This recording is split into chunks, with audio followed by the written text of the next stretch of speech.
Well, we got a nice fire going. It's a balmy 70 something degrees in the shop. Love it. It's a beautiful sunny day outside, but it's about 17 degrees Fahrenheit. And for those of you that don't use freedom units, that's about -8, I think. So, average winter day, I suppose, but we've been spoiled with some warm weather lately, so it's feeling a little on the chilly side.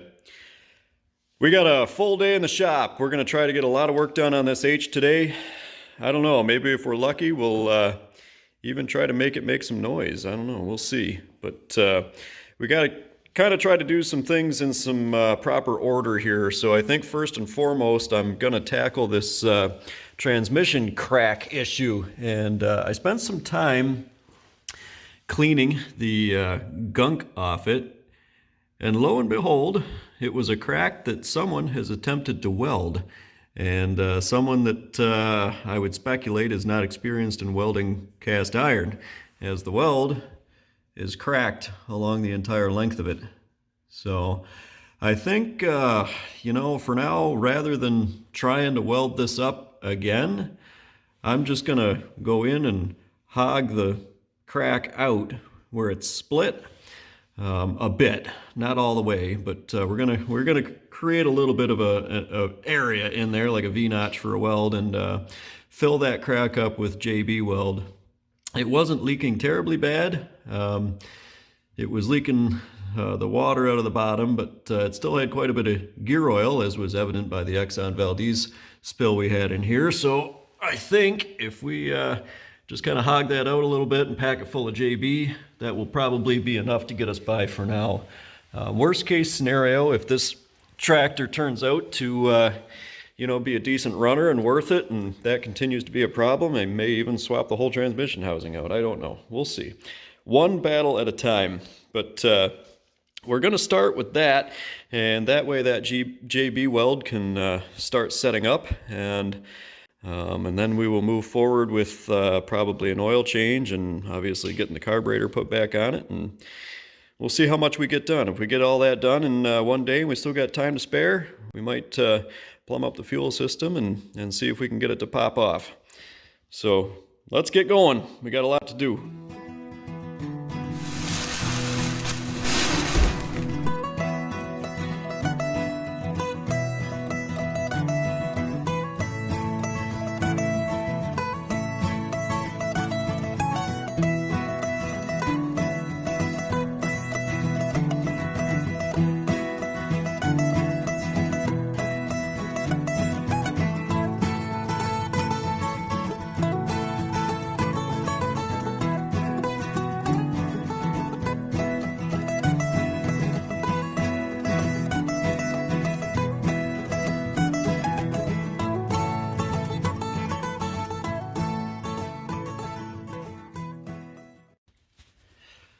Well, I guess we'll see if that holds.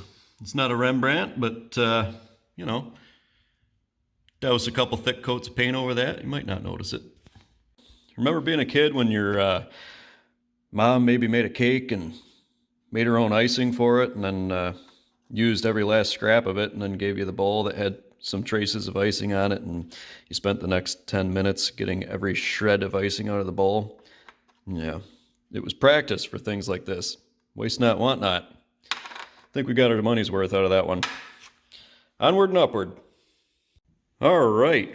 Well, now that we have the transmission housing fixed, we're going to get the carb put on now. I think that's what we're going to do next. We'll do all the mechanical stuff first, and we'll do the oil change last, because I don't want to do it. And if that's the only thing left standing in the way of trying to fire it up, then maybe I'll be more inspired to do it. So let's get this carb slapped on, and then we'll plumb up the fuel system and go from there.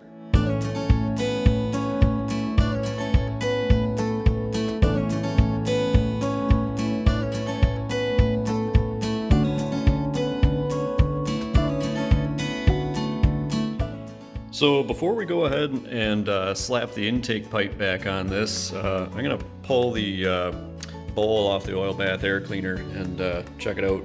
and make sure it's not all full of crud. I think it'll just be easier to have room to work in here since it's off anyway. And we'll do that next, and then we'll put the bowl back on, and we'll put the air pipe on.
Alright, we got the new oil filter put in, the plug back in, and I did reuse the old oil filter cover gasket because the seal, the rubber seal that came with the new Wix filter is too small. And I ran into this with 1939 H that I changed the oil on, and I robbed the seal out of a oil filter kit for a John Deere B. And it had the B kit had two different size seals in there, and the larger one fit. So I don't know, I'm not a John Deere connoisseur, but apparently this seal size may have changed over the years, but hopefully it seals well enough. You know, if I got to dump the oil out of it and replace the seal at a later date, I'll do it. But for now, we got bigger fish to fry. So we're gonna get this thing filled up with oil and then move on to the fuel line. Well, this gasket came out in a million pieces, so I guess we'll be addressing that at a later date too. But hey, you know, it's to be expected with ancient stuff like this, so we'll deal with it. Okay, so filling it up with oil is right simple. We just back off this drain cock right here. We'll put the pan under here so we don't make a horrible mess. And then we add engine oil until it comes out of the hole. That's it. I think the capacity on these things is like 4 or 5 quarts or something like that. Easy peasy. And we're just using Rotelli 1540. It's got the desirable ZDDP in it. It's a detergent oil, which is okay because this has a pressurized oiling system and an oil filter.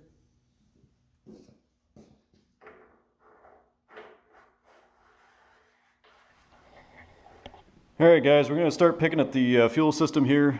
I know that you're not going to be able to see in there, but the tank doesn't look too bad as far as rust goes, but it does have some junk in the bottom of it, as well as a piece of the gasket off the fuel cap here. So sometimes you got to get a little creative. We've got some sump pump hose, and then that's stuffed into my shop vac hose and sealed with a rag, and then a piece of conduit stuck into there. So we're going to take this and we're going to clean out the bottom of the tank as best we can, and we'll flush it a bit, and then we'll start putting the sediment bowl together.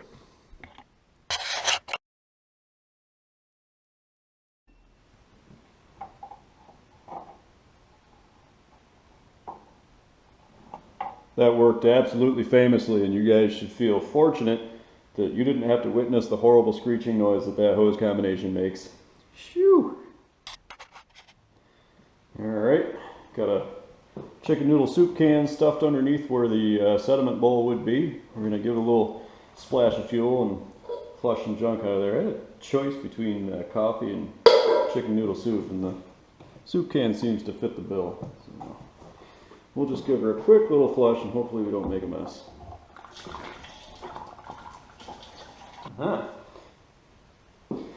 Nothing's coming out, so either it's plugged or the fuel's off.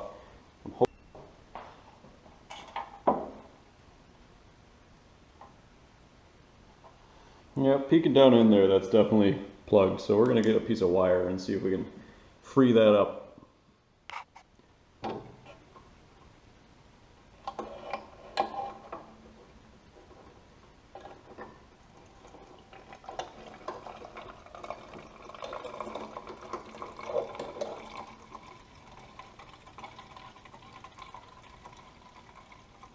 Alright, so we're starting to get the fuel system plumbed up here, and the idea behind this petcock was perfect because the thread is the same as the carb body, but unfortunately, due to, let me point the camera where I'm pointing, due to the shape of the carb body, you can't thread it in because the lever hits on the carb body. So I had kind of put the kibosh on that, and I was going to slice the fuel line and put a compression fitting needle valve in the fuel line, which is what I did on our other H, and that worked out real nice. It looks slick.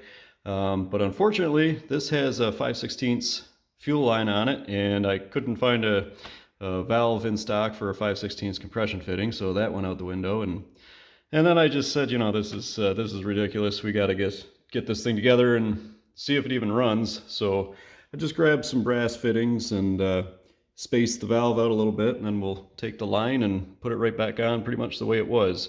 The only issue with the line is that one of the ferrule fittings has come loose from the line, so we're going to take a minute and resolder that quick.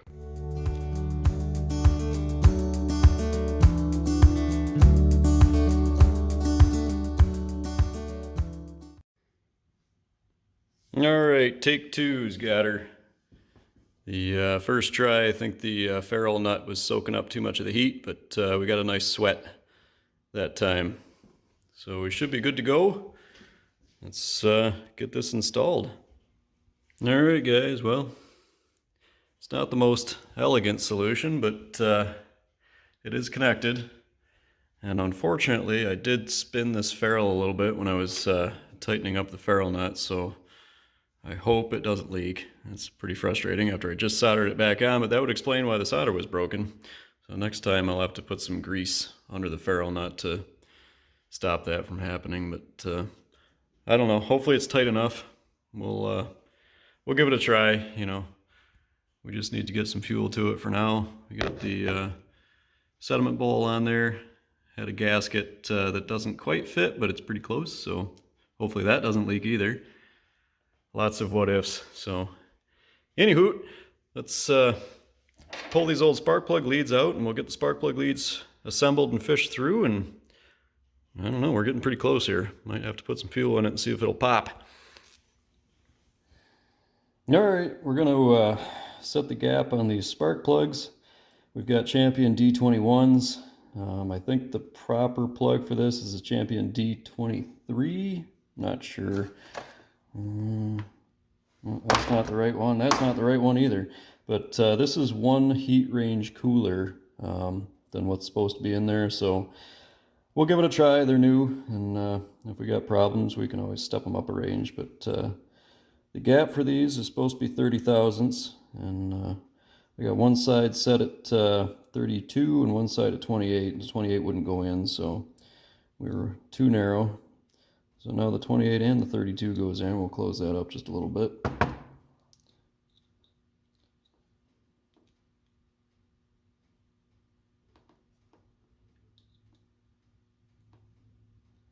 Now the 28 goes, but the 32 doesn't, so that's close enough.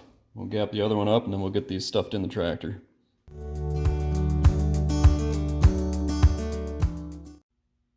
All right, well, that's all the essentials. It's got spark plugs in it, spark plug leads, mags on it, oil's changed, carbs on it. We got a fuel shut off. We got a fuel line.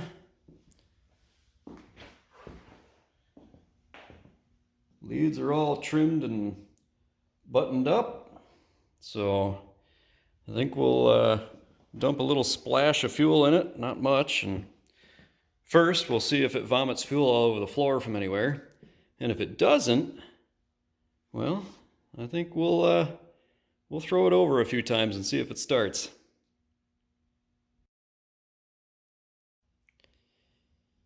Well, we've got kind of an unfortunate hang up here. The fuel selector that lets you select from gasoline to kerosene to off is frozen solid, and it was left in the gasoline position. So I can get flow from the, let me get my finger up in here, the gasoline portion to the outlet, but I cannot move the selector over to kerosene, which is the main fuel tank that we've got our gasoline in. Fortunately, the sediment bowl is not leaking, so that's a plus, but no flow and can't get it to flow, so I'm probably going to end up having to pull this selector right off and then run new fuel line and plumb directly to the sediment bowl. But that, of course, is going to be a bit of a project, so that's pretty irritating. In the interim, I don't know, I may set this up on an IV and see if we can at least get it to fire, find out what we're dealing with. Not sure. Got to chew on this for a minute. 1 later. Well, guys, it's close to midnight, and I just got kind of frustrated at the whole situation, so I pulled off the fuel selector device, and after a lot of time and patience and heat and force, I got this thing apart and thought you might want to see it while it's apart. So it's basically, focus, come on. It's basically a tapered spool valve, which is pretty cool, really. You're probably not going to be able to see down in that bore, but there's mating ports to this one. And boy, it does not want to focus on me. Here, come on. Anyway, pretty neat. This is probably going to leak now, but I'm going to get it put back together again. I'm going to, clean the crud out of this and lube it up with some grease, and we'll put it back together and put it back on the tractor and see if we can at least get some fuel flowing enough to see if this thing will pop off. And we'll deal with it more if it leaks or what have you. But man, this was driving me nuts. So we'll get this back together and I'll be with you in a minute. All right, we're back together again. And so far it's not leaking, which is astonishing to me. But let's try cracking the fuel up to the on position. That should be on. Now we will put the pan under here. We'll open the petcock to the carb.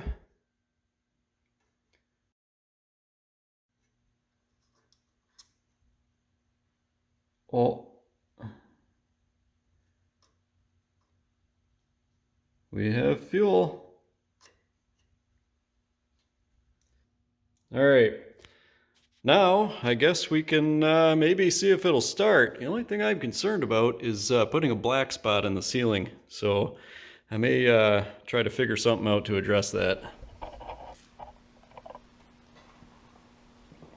All right, guys, it's the moment of truth. So you're probably gonna stay in here and watch me suffer for a while, and then we'll give up. That's kind of a pessimistic attitude, I guess, but it is 1 in the morning, and we're gonna give it a whirl. So typically what I like to do is I go full choke, and I can't feel compression on this, so we're just gonna throw it over a couple times.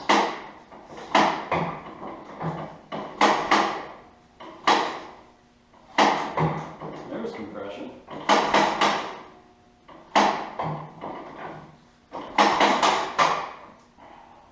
She's trying to start. I'm going to take the choke off.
Well, guys, she ran, and the floor is absolutely covered in chunks of soot and rust and crap, and not sure if I had my ceiling guard in quite the right spot, but I think we protected most of it. There's a whole layer on the hood. It was absolutely raining crap in here. Japers. But hey, you know what? That's a success. She runs, doesn't run great. Not sure what the erratic idle was. I played with the jetting a bit and didn't seem to be able to adjust it out. So she's been sitting a long time. So that's kind of a big deal. Like I said, who knows when the last thing this thing barked off was. So nice to hear it live. We'll keep picking at it. I'm astonished the makeshift fuel system does not seem to be leaking at all. So, hey, I'll take it. No complaints there. Don't have any coolant in it right now, so we'll have to get some coolant in it to run it a little bit longer next time. And of course, we still have the whole transmission thing to address. So that's going to be fun. Probably start getting ready to pull the nose cone off it and get the steering shaft out so I can pull the top cover of the trans off, because of course, you know, now that it runs, we want to drive it and can't put it in gear, so that's kind of a problem. And well, that of course, and we got 2 flat front tires, but one thing at a time. But yeah, it's I don't even know what time it is, probably nearly 2 in the morning now, so this was a battle of the wills at this point, and I gotta go to bed. So cheers, guys. Appreciate you watching, and I think we'll end it for this video. And next, we'll start getting into all the extraneous stuff that I just mentioned. So appreciate you watching. Stay tuned for the next installment of the John Deere H saga. Have a good night.